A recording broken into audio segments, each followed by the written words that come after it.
이렇게 명절이 시작이 되어지고 그 명절의 과정, 그리고 이제 내일은 이제 명절의 끝날이 됩니다만, 여러분 추석 잘 지내셨죠? 네. 그리고 앞으로 또 가족들을 만나시게 될 텐데, 여러분을 통해서 여호와의 복이, 하나님의 하늘의 복이 여러분을 만나는 모든 이들에게 그 선한 영향력으로 나타나시기를 주의 이름으로 간절히 축원합니다. 그리고 이번 명절 안에 여러 가지 일들 가운데에 마음이 좀 상하거나 힘드셨던 분들이 있다 그러면, 이 시간 이 예배를 통해서 하나님의 위로와 평강이 여러분 삶 가운데 함께 하시기를 역시 축원합니다. 지난 시간에 지난주에 광고되었던 것처럼 저와 집사람은 지난주 월요일서부터 수요일까지 그 작은 교회 목회 세미나를 다녀왔습니다. 거기 이제 서울 연회에 한 10여 명의 목회자들이 그 라오스 선교사님, 요때 딱 들어온 선교사님 포함해서 한 10몇 가정의 사람들이 모였어요. 근데 말 그대로 그 모인 사람들은 저보다 연배가 좀 있으신 분들도 있고, 이제 목회한 2년, 결혼해서 얼마 안 되고 2년 이제 목회하는, 그러니까 아주 연령대가 넓습니다. 근데 비슷한 점은 뭐냐 하면 때를 기다리고 있다라고 하는 거예요. 어떻게 보면 작은 교회 목회자 부부 세미나입니다만, 다른 말로 표현하면 어떤 때를 기다리는 사람들의 모임이었던 것 같습니다. 그러니까 젊은 청년과 같은 전도사님서부터 이제 얼마 안 있으면 은퇴를 앞두고 있는 분들에 이르기까지 지금까지 목회하면서 저마다 힘들고 어려웠었던 그런 점들을 나누면서 이렇게 위로하는, 때로는 목사들끼리만, 목회자들끼리만 이렇게 얘기도 하기도 하고, 사모님은 사모님대로 이런 프로그램을 하기도 했던. 근데 저는 그 시간을 이렇게 보내면서 부부 세미나다 보니까 서로에 대한, 부부에 대한 소중함 뿐만 아니라, 이 때를 기다린다라고 하는 게 나뿐만 아니라 그들, 그리고 우리 모두들에게도 어떤 기다리는 뭔가가 있지 않습니까? 때를 기다리는 자가 있는 반면에 사람을 기다리는 사람이 있고, 또 어떤 일을 기다리는 이들도 있다라고 하는 거예요. 근데 이 기다림이다라고 하는 게 참 쉽지 않다라고 하는 거예요. 언제까지다라고 하는 걸 안다 그러면 그 때를 보면서 참을 텐데, 그 때를 아무도 모른다라고 하는 거예요. 여러분, 목회자들은요, 전도사로 시작해가지고 하면 3년 있다가 시험을 딱 통과하면 안수 받거든요. 그러니까 내가 안수 받을 때 이걸 기다리면 그 때가 와요. 근데 그 다음부터는 그 때라고 하는 게 쉽지 않습니다. 어떻게 보면 무작정 기다릴 수밖에 없는. 근데 그 무작정 기다린다라고 하는 게 때로는 사람을 힘들게 하고, 속된 표현으로 피를 마르게 하기도 하지 않습니까? 그런데 그 기다림의 때를 어떻게 보내느냐에 따라서 웃을 수 있는 자가 있다라고 하는 거예요. 마냥 기다림 가운데에 기다림의 시간으로 끝나는 자가 있는 반면에, 그 기다림의 시간을 통해서 뭔가 경험하게 되고 경험을 통해서 웃는 자가 있다라고 하는 거예요. 오늘 이 본문의 말씀이 그것을 우리들에게 고스란히 말씀해주고 있습니다. 여러분, 아브라함을 웃게 하신 하나님, 사라를 웃게 하신 하나님이 우리 또한 웃게 해 주실 줄 믿습니다. 오늘 이 본문의 말씀은요, 성경에 나오는 큰 기쁨, 환희가 넘치는 장면 가운데 하나입니다. 드라마보다 더 드라마 같은 장면이, 그 드라마 같은 그 장면이 현실이 되기까지 어떤 한 사람은요, 정말 무한대로 기다릴 수밖에 없었다라고 하는 거예요. 그리고 그 기다림의 열매가 오늘 이 본문 속에 그의 현실이 됐습니다. 이삭의 출생. 이 이삭, 한 아이의 출생은요, 한 가정에 단순히 아이가 태어났다라고 하는 단순한 사건이 아니다라고 하는 겁니다. 이 이삭의 출생, 그의 출생은요, 하나님의 약속은 반드시 이루어진다라고 하는 증거인 줄 믿습니다.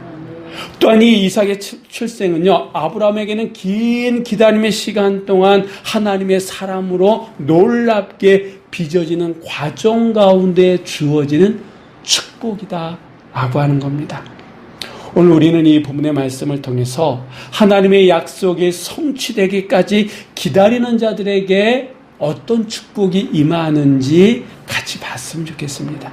그냥 기다리는 것이 아니라 그냥 하나님의 그 약속의 성취가 이루어지기까지 하나님과 함께 동행하는 자들에게 주어지는 놀라운 축복이 오늘 본문 말씀 속에 주어지는데, 혹 여러분 지금도 여러분 가운데 뭔가 기다리시는 분들이 있잖아요. 자식을 기다리는 분이 계시고, 어떤 그 날짜를 기다리시는 분이 계시고, 어떤 일을 기다리시는 분들이 계시고, 사람을 기다리시는 분들도 계시고, 여러 가지 저마다 다른 상황 속에서 다른 뭔가를 기다리고 있다라고 하는 거예요. 기다림이 기다리면 끝나는 것이 아니라 그 기다림의 시간을 통해서 하나님의 역사를 경험할 때에 우리가 어떻게 달라지고 변화될 수 있느냐라고 하는 것이 오늘 본문이 우리들에게 들려지는 영적 교훈의 말씀인데, 그것이 무엇인지 같이 나누도록 하겠습니다. 자, 1절 말씀 우리 한번 다 같이 읽어보도록 하시겠습니다. 여호와께서 말씀하신 대로 사라를 돌보셨고 여호와께서 말씀하신 대로 사라에게 행하셨으므로. 아멘.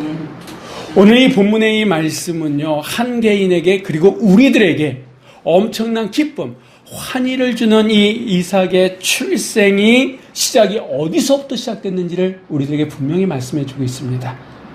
이 1절 말씀에 보니까 여호와께서 말씀하신 대로 누구를 돌보셨습니까? 사라를 돌보셨다. 사라를 어떻게 하셨다고요? 돌보셨다고. 누가? 하나님께서. 그러니까 이삭의 출생이 있기까지 하나님께서 사라를 돌보셨고, 그리고 사라에게 어떻게 하셨습니까? 행하셨다라고 하는 거예요. 우리의 하나님은요, 하나님의 말씀대로 돌보시고 행하시는 분이심을 여러분 믿으시기 바랍니다. 이 이삭이 이 가정에 주어지기까지 장작 25년의 시간이 필요로 했습니다. 25년이라고 하는 엄청난 시간이 흘렀다라고 하는 거예요. 그 25년의 시간이 흐르는 동안 이 아브라함과 사라에게 어떤 일이 있었냐면, 히브리서 11장 12절에 보니까 죽을 자를 방불케 할 정도로 그들의 몸이 노쇠했다라고 얘기합니다. 여러분, 이게 은유적인 표현입니다만 죽을 자를 방불케 할 정도로, 이 얘기는 아브라함이나 이 사라가 아이를 낳을 수 있다는 거예요, 없다는 거예요? 없다는 얘기예요. 그 정도로, 죽을 자 정도 될 정도로 이 두 사람에게는요, 아이를 낳을 수 있는 전혀 기미조차 가능성 1도 없는 그런 상황이었다라고 하는 거예요. 그런데 어떻게 됐습니까? 하나님의 말씀대로 하나님께서 사라를 돌보셨고 행하셔서 사라가 어떻게 된 거예요? 아이를 가질 수 있게 되었고, 그리고 낳아서 25년 만에 아브라함의 그 품에 그 낳은 자식을 안기게 되었다라고 하는 겁니다. 어떻게 이런 일이 가능하냐라고 하는 거예요. 그때 아브라함의 나이가 100세고 사라의 나이는 90세입니다. 성경이 말한 대로, 말씀하신 대로 죽은 자를 방북케 할 정도로 노쇠했는데, 어떻게 아브라함의 품에 하나님이 약속하신 그 아들 이삭이 그 품에 안길 수 있느냐라고 하는 거예요. 성경은 단호하게 우리에게 말씀하십니다. 여호와 하나님이 돌보셨고 여호와 하나님이 행하셨기에 이 모든 일이 가능하다라고 말씀하고 있다라고 합니다. 다시 말씀드리면 우리 하나님은 어떤 하나님이십니까? 약속하신 대로 그 일을 반드시 이루시는 하나님이심을 여러분 믿으시기 바랍니다. 근데 우리 이 대목에서 우리가 이런 생각을 할 수 있지 않겠습니까? 아니, 100세에 90세에 아브라함과 사라에게 아들을 주신 하나님이라 그러면 그 전에도 충분히 주실 수 있는 하나님이에요, 아니에요? 하나님이시잖아요. 예를 든다 그러면 이 아브라함에게는 이삭 말고 또 아들이 하나 있지 않았습니까? 이스마엘. 그러니까 이 사라의 몸종인 하갈에서 난 이스마엘이라고 하는 아들이 있었어요. 우리가 알고 있습니다. 근데 이 이스마엘과 이 이삭의 나이 차이가 한 14년, 15년 정도 됐다 그래요. 그러니까 14년, 15년 전에도 아브라함은요, 아이를 낳을 수 있는 그런 몸이었다라고요. 그렇다 그러면 지금 이 100세가 아니라 14년, 15년 전에도 얼마든지 주실 수 있는 거 아니겠습니까? 그렇다 그러면 왜 그때는 안 되고 지금 하셨냐라고 하는 거예요. 왜 그때는 하갈에게만 주시고 사라에게는 안 된다라고. 그리고 지금 15, 16년이 지난 그의 나이 100세, 90세 됐을 때 지금 주셨냐라고 하는 거예요. 지금도 주실 수 있는 하나님이라면 그때도 주셨는데 왜 그 일을 이렇게 왜 이 가정에 14년, 15년 피말르는 그 기다림의 시간을 주셨느냐라고 하는 겁니다. 그런데 여러분, 이 말씀을 곰곰이 생각하다 보면, 묵상하다 보면 그런 생각이 들더라고요. 아마도 만약에 그 14, 15년 전에, 아니 그 전에 아브라함과 사라가 아이를 낳을 수 있는 그런 상태에서 하나님께서 아이를 주셨다 그러면 아브라함과 이 사라는요, 누가 아이를 갖고 누가 아이를 낳았다라고 생각할까요? 자기들이. 다시 얘기하면 지금 100세, 90대 지금이 아니라 그 전에 아이를 가졌다 그러면 이들에게는 불가능을 가능케 하는 하나님을 경험했을까요? 못 경험했을까요? 못 경험했을 거다라고 하는 거예요. 왜? 아니 내가 아이를 낳을 수 있는 상황에서 내가 아이를 낳았는데 무슨 하나님이 주셨어? 우리가 낳은 거지, 우리가 가진 거지, 이런 생각을 했을까요? 안 했을까요? 충분히 했을 가능성이 있다라고 하는 거예요. 다시 말씀드리면 하나님께서는 불가능한 것을 가능케 하는 하나님임을 이 아브라함과 그의 아내 사라에게 경험케 하도록, 그리고 그것을 받아들일 수 있는 마음의 상태, 영적인 상태가 될 수 있기까지 하나님께서는 어떻게 보면 기다리셨다라고 하는 거예요. 기다림의 시간은요, 우리도 기다리지만 누구도 기다리시는 걸까요? 하나님도 기다리신다. 하나님의 그 역사하심, 하나님의 그 일을 하나님께서 하셨습니다라고 하는 것을 내가 받아들이고 우리가 고백할 수 있는 그때까지 기다리시는 분이 누구라고요? 하나님이시다라고 합니다. 우리도 피말라가면서 기다리지만 하나님께서도 참고 있나면서 우리가 그것을 받아들일 수 있는 그때를 기다리고 계시다라고 하는 거예요. 그것을 알지 못하면 우리는 우리가 하려고 합니다. 내가 했다라고 해요. 근데 하나님의 뜻은 그게 아니다라고 해요. 그 때가 됐을 때 당신이 움직이시면 이것은 하나님께서 하셨습니다라고 하는 것을 인정하고 받아들일 때까지 하나님은 그 일을 미루실 수도 있는 하나님이시다라고 하는 거예요. 우리의 삶 속에 그런 일들이 얼마든지 많다라고 하는, 특히 저에게도 있었습니다. 제가 대학 4학년 때 은혜 받고 내가 주의 종이 돼야 되는가 보다 라고 하는 그걸 경험한 적이 있었어요. 그때 저희 집은요, 그 누구도 교회 다닌 적이 없었습니다. 부모님도 마찬가지고. 그리고 제가 졸업할 때에 제가 준비했던 모든 것을 뒤로하고 신학대학원을 시험 봤습니다. 어떻게 됐을까요? 떨어졌어요. 아직 군대 가지도 않았습니다. 군대 가지도 않고 대학 4년 졸업할 때쯤 신학대학원 시험을 봤는데 떨어졌어요. 그리고 얼마 안 있다가 영장이 날라왔어요. 그해 12월 26일 날 영장이 날라왔어요. 근데 시험이, 그 대학 신학대원 시험이 그 전에 한 번 더 볼 수가 있었어요. 그래서 준비해서 시험을 봤어요. 어떻게 됐을까요? 떨어졌어요. 떨어졌어요. 그리고 군대 갔어요.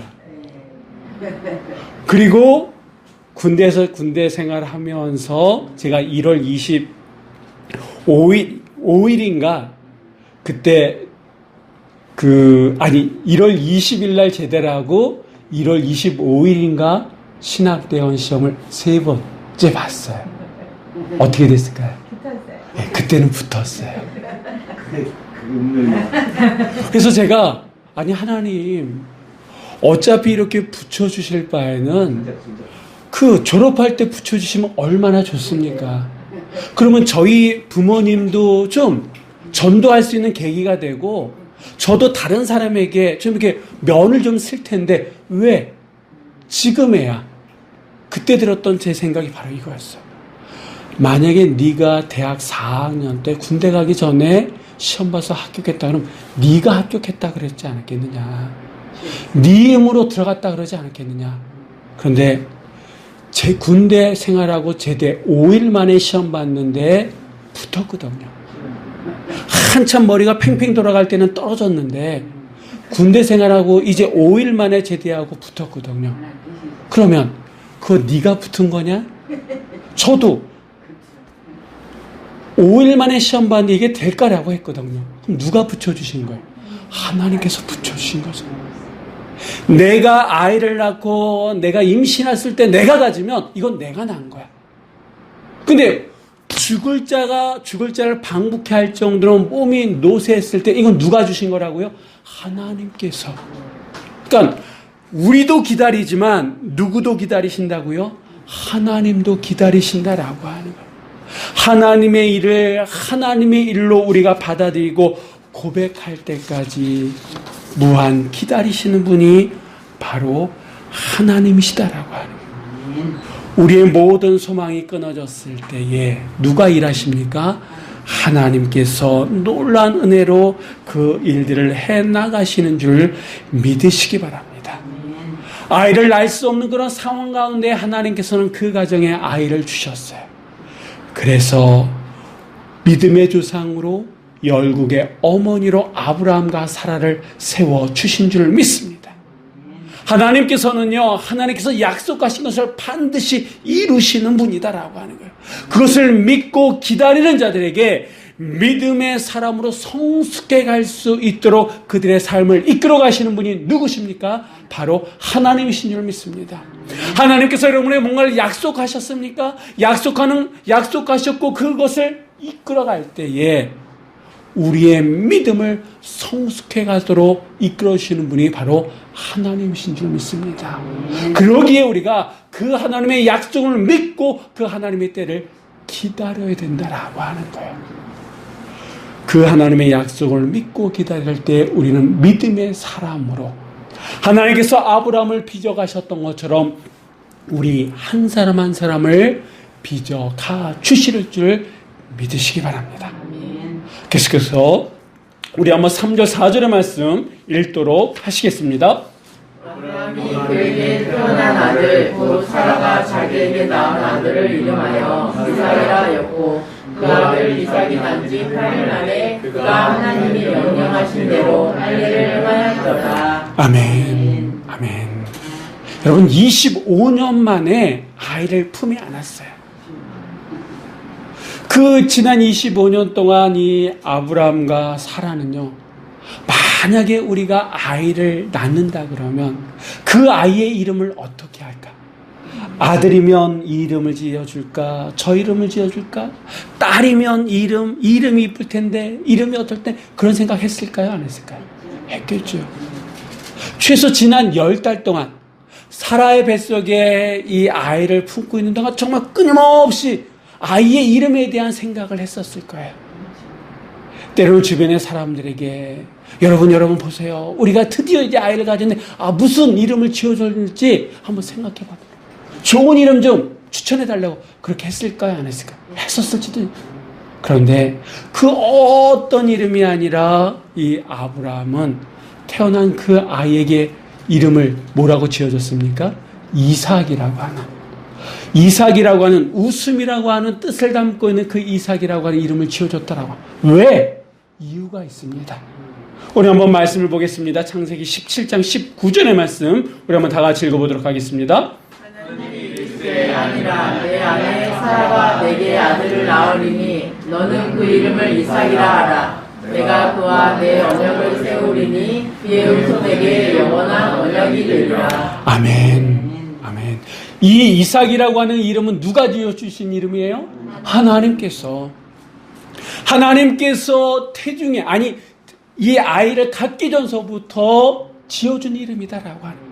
내가 짓고 싶은 이름이 아니라 하나님께서 이미 지어준 그 이름에 대해서 아브라함은 어떻게 한 거예요? 순종한 거다라고 하는 거예요.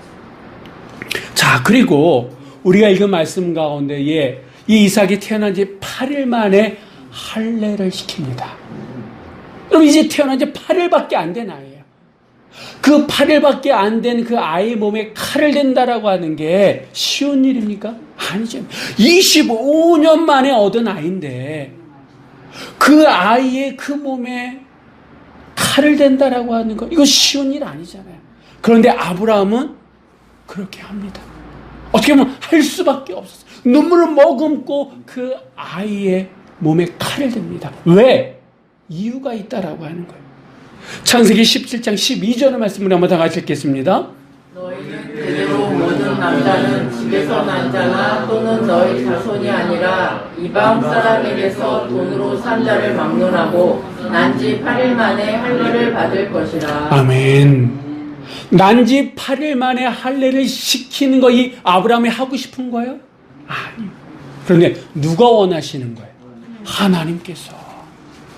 하나님께서 원하시기 때문에 이삭이라고 이름을 지었고, 하나님께서 원하시기 때문에 난지 8일 만에 그 피팅하는 작은 아이의 몸에 칼을 댔다라고 하는 거예요. 여러분, 이 아브라함이 지금 이 상황들을 이해해서 그렇게 했을까요? 어떻게 보면 아니에요. 하나님의 뜻이니까, 하나님의 말씀이니까, 하나님의 명령이니까. 그렇다 그러면 왜 이 아브라함의 이해가 안 되는 상황에서 이렇게 하나님의 말씀에 순종했습니까? 이유가 있어요. 하나님은 어떤 하나님이십니까? 불가능한 것을 가능하게 하시는 분이다라고 하는 것을 이 아브라함은 이 이삭의 출생을 통해서 경험했잖아요.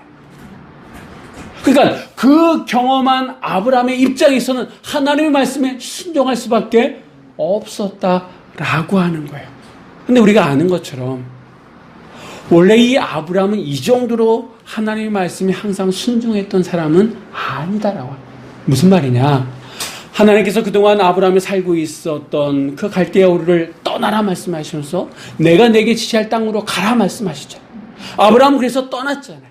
그리고 간 곳이 어디입니까? 가나안 땅이에요. 그러면 그곳에서 정착하고 살아야 되는데 기근이 드니까 아브라함은 살기 위해서 어디로 갑니까? 애굽으로 가잖아요.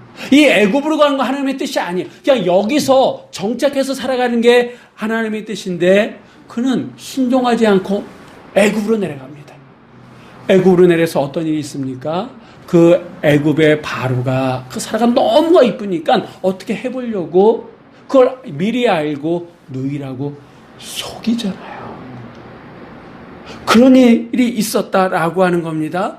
그리고 하나님께서 아들에 대한 약속이 주니까 이 아브라함이 뭐라고 얘기냐면 우리 집에 있는 종 가운데 엘리에셀이라고 하는 자가 있는데 차라리 이 사람을 내 상속자로 양아들로 삼겠다라고 하나님 앞에 떼쓰기도 하고 기다리다 안 되니까 여종 하갈을 통해서 이스마엘을 낳은 사람이 누굽니까?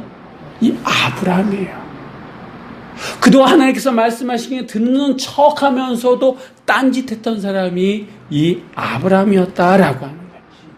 그런데 이 이삭을 낳고 난 다음부터 그는 철저하게 순종의 사람으로 바뀌는 것을 볼 수 있습니다. 다시 말씀드리면 하나님의 그 약속이 성취되는 그 긴 기간 동안 그는 믿음의 여정을 거치면서 자신을 돌보시는, 자신 가운데 행하시는 그 하나님을 경험하게 되면서 그는 어떤 사람이 됐습니까? 믿음의, 말씀에 순종하는 성숙한 사람으로 변화되었다라고 하는 거예요.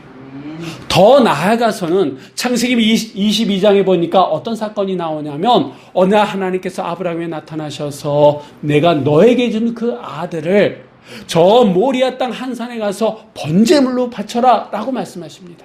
여러분 지금 이 상황이 이해되십니까? 어떻게 얻은 아들입니까? 25년 만에 얻은 아들이잖아요. 아무리 하나님께서 주셨다 할지라도 내 아들이잖아요. 그런데 그 아들을 하나님께서 번제물로 바치라 그래요. 여러분 같으면 하시겠습니까? 저 같으면 못할 것 같아요. 그런데 이 아브라함은 어떻게 해요? 불가능한 것을 가능케 한 그 하나님을 경험했기에 그 말씀에 온전히 순종하잖아요. 그가 이렇게 온전히 순종할 수 있었던 것은 그 25년이라고 하는 긴 시간을 하나님의 약속을 기다리면서 그가 그 과정 가운데에 순종의 사람으로 변화되었기 때문인 줄 믿습니다. 그러니까 우리가 어떤 기다림의 시간을 통해서 그냥 기다리는 것이 아니라 하나님의 약속을 붙들면서 믿음으로 나아갈 때에 하나님께서 우리를 어떤 사람으로 빚어나가십니까? 순종의 사람으로 빚어나간다라고 하는 거예요. 아브라함을, 사라를 믿음의 사람으로, 순종의 사람으로 빚으신 그 하나님은 지금도 하나님의 약속을 믿고 의지하며 기다리는 우리를 그러한 사람들로 빚어 나가시게 될 줄 믿으시기 바랍니다. 그리고 무엇보다도 우리가 하나님의 약속의 성취를 기다려야 될 이유가 있다라고 하는 거예요. 우리 한번 다 같이 6절 말씀을 한번 다 같이 읽어보도록 하겠습니다. 사라가 이르되 하나님이 나를 웃게 하시니 듣는 자가 다 나와 함께 웃으리로다. 아멘. 이 사라를 웃게 하신 분이 누굽니까? 하나님이다라고. 하나님이 말씀하셨을 때에 빈정됐던 그 사라였어요. 그런데 그 불가능한 것을 가능케 하시는 그 하나님을 경험하자 그의 고백이 이렇습니다. 사라가 이르되 하나님이 나를, 누굽니까? 나를, 옆집 사람이 아니에요. 뒷집 사람이 아니에요. 내 옆에 있는 집사님이 아니에요. 권사님이 아니에요. 누구를 웃게 하신다고요? 나를. 하나님은 누구를 웃게 하실까요? 나를 웃게 하시는 하나님이시다라고 하는 거예요. 하나님이 나를 웃게 하시니 듣는 자가 다 나와 함께 웃으리로다. 하나님은 우리를 웃게 하시는 분이신 줄 믿습니다. 체념의 웃음을 했던 그 사라에게 기쁨과 감격의 웃음으로 바꿔주실 수 있는 분이 바로 여호와 하나님이신 줄을 믿으시기 바랍니다. 하나님의 약속이 성취될 때까지 믿음의 사람으로 성숙해가고 순종의 사람으로 성숙해가는 자는 하나님께서 아브라함처럼 사라처럼 웃게 해 주실 줄 믿으시기 바랍니다. 여러분 기다린다라고 하는 거 쉽지 않아요. 쉽지 않아요. 주일날만 되면 우리 도집사님께서 동생 집에 가시기도 하고 태계원에. 근데 우리 정호 성도가 오지 않으면 교회차를 타고 가기 전에 꼭 하시는 일이 있어요. 지난주에는 그 우리 박 권사님에게, 그렇지 않으면 저희 아이들한테 그 어플을 통해서 707이 언제 오냐고 물어봐요. 그러면 그 시간에 맞춰서 나갔어요. 왜냐하면 잘못하면 40분을 기다리는데 그 기다림의 시간이 힘드니까. 지난주에 우리 이 권사님 개업하신 그 죽집에 집사람하고 간 적이 있습니다. 근데 이렇게 앉아 있으면서도 계속 저희들의 눈은 어디를 향했을까요? 그 입구. 누구를 기다리는 걸까요? 손님. 근데 그 시간이, 그 1, 2분 시간이 그렇게 길게 느껴져. 기다림이다라고 하는 게 그렇습니다. 그때는 조급하니까. 우리는 얼마나 조급합니까? 조급하기 때문에 더 기다림이 힘들다라고 하는 거예요. 그 기다림이 힘드니까 때문에 인간적인 방법과 지혜를 동원해서 그 일을 해결하려고 하는 유혹에 넘어가기도 한다라고 하는 거예요. 하지만 하나님은 그 기다림의 시간을 통해서 우리를 믿음의 사람으로, 순종의 사람으로 빚어가시고 결국에는 우리 모두를 웃게끔 하시는 하나님이신 줄 믿으시기 바랍니다. 여러분, 우리가 그 기다림의 시간, 하나님의 약속의 성취 기다림의 시간을 통해서 믿음의 사람으로 또한 순종의 사람으로 성숙해 나갈 때에 하나님은 우리를 웃게 하시는데, 여러분, 최후 마지막 순간만 웃기 원하십니까? 아니잖아요. 그 마지막뿐만 아니라 우리가 최후까지 마지막까지 웃어야 될 사람 되지 않아야겠습니까? 그 마지막까지 웃게 하시는 분은 여호와 하나님밖에 없는 줄 믿습니다.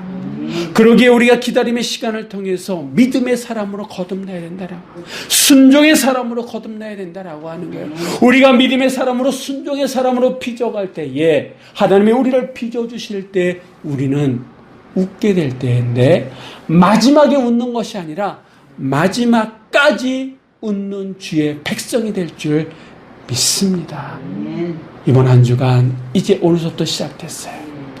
우리가 하나님께 주어진 그 시간 속에 믿음의 사람으로, 순종의 사람으로 나아갈 때에 우리는 이번 한 주뿐만 아니라 하나님께서 부르시는 그 마지막까지 웃게 될 줄 믿으시고, 나를 웃게 하시는 그 하나님, 나를 웃게 하시는 그 하나님께서 우리에게 주신 그 약속을 붙들고 나아가는, 그래서 믿음의 사람으로, 순종의 사람으로 변화되어지고 성숙되어지는 여러분 모두가 되시기를 주의 이름으로 간절히 축원합니다. 기도하시겠습니다.